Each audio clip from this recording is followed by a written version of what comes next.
ஞானம் தன் வீட்டை கட்டி மேடைகளில் நின்று யாரை கூப்பிடுகிறது?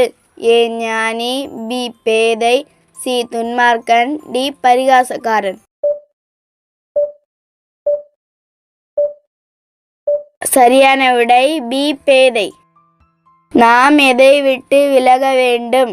ஏ புத்தி, பி ஞானம், சி சமாதானம், டி பேதமை.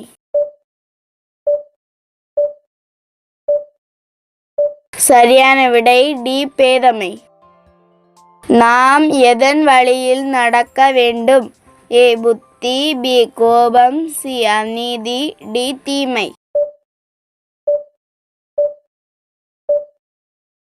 சரியான விடை ஏ புத்தி. யாரை கண்டிக்கிறவன் லட்சை அடைகிறான்? ஏ நீதிமான், பி குமாரர், சி பரியாசக்காரன், டி குமாரத்திகள். சரியான விடை சி பரியாசக்காரன். யாரை கண்டிக்கிறவன் தன்னை கரைப்படுத்திக் கொள்ளுகிறான்? ஏ துன்மார்க்கன், பி நீதிமான், சி மூடன், டி ஞானி. சரியான விடை ஏ துன்மார்க்கன்.